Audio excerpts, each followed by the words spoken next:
नमस्ते दोस्तों। तो आज की कहानी का नाम है डमरू। एक बार देवताओं के राजा इंद्र किसानों पर किसी कारण क्रोध होकर उनसे कहते हैं कि अब आप लोग 12 वर्षों तक फसल नहीं ले सकेंगे।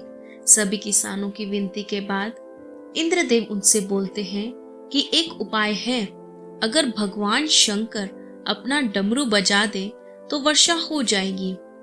इधर इंद्रदेव भोलेनाथ से आग्रह करते हैं कि आप किसानों से सहमत न होना।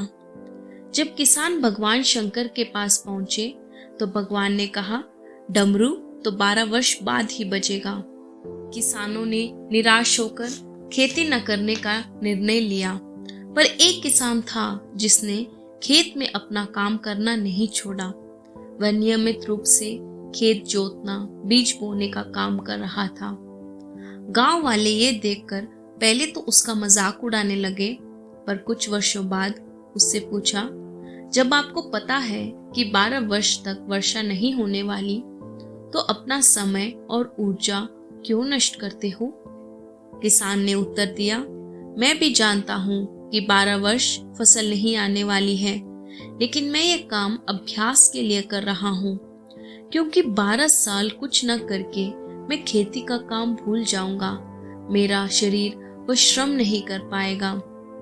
ये श्रम नियमित रूप से इसीलिए कर रहा हूँ कि 12 साल बाद मैं उसी तरह श्रम कर सकूं, उसी तरह खेती कर सकूं।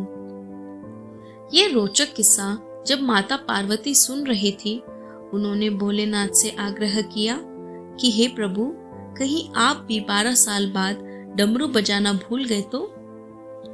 भोले बाबा ने सोचा, डमरू ही बजाना नहीं आया तो क्या होगा। उन्होंने तुरंत ही डमरू उठाया और उसे बजाने का प्रयत्न किया।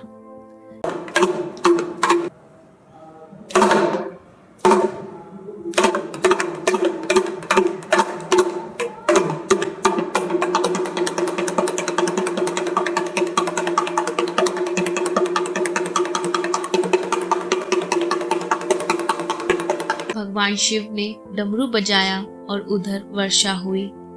उस किसान की मेहनत रंग लाई। उसके खेत में भरपूर फसल हुई। दूसरे किसानों को पश्चाताप हुआ। 2 सप्ताह, 2 माह, 2 वर्ष के बाद कभी तो यह कठिन समय गुजरेगा, पर इसका अर्थ ये तो नहीं कि हम मेहनत करना छोड़ दें। इसका अर्थ ये तो नहीं कि हम अपना काम करना छोड़ दें, उस ईश्वर पर विश्वास करना छोड़ दें। याद रखिएगा कि कर्म में ही मर्म है। डमरू कभी भी बज सकता है। बहुत बहुत धन्यवाद।